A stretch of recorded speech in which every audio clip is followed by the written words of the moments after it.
This interview is brought to you by APB, Broadcast Asia 2017 and Ideal Systems.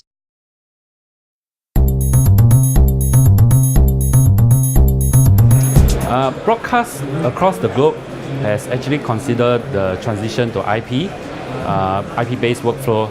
Advantages like cheaper, lower cost, flexibility, and for example like cloud deployment as well, has been driving broadcast executive to think that IP is the way to go.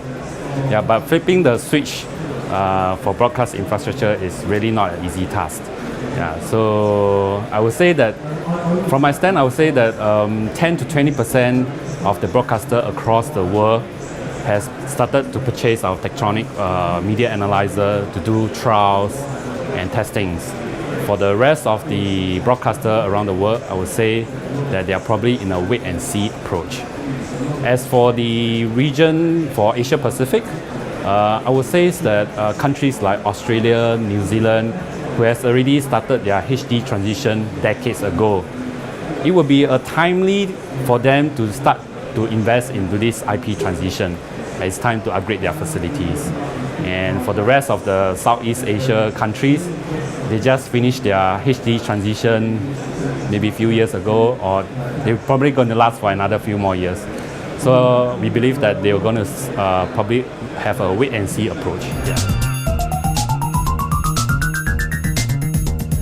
So I would think that there will be basically two key factors that I will break down to. One is the soft and the hard part. So the soft part will be the financial side, whereby I think broadcast management, they will have to really consider whether the investment into IP really does have helps them to save costs, and whether they can monetize on the IP infrastructure. And as for the hard part, will be more on the technical side.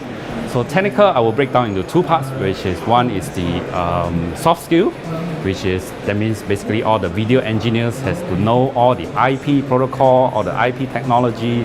So it probably takes some time to actually get them up to speed. Then the other part will be on all the equipment technicality. Yeah. So with all the different interoperability operated in different worlds, different countries, I think it's pretty good successful trials going on. So I think that should not be a problem. But with all these different factors coming into consideration and making sure that it works and 100% okay, then I think it should be a good factors to consider for a successful IP transition. Yeah.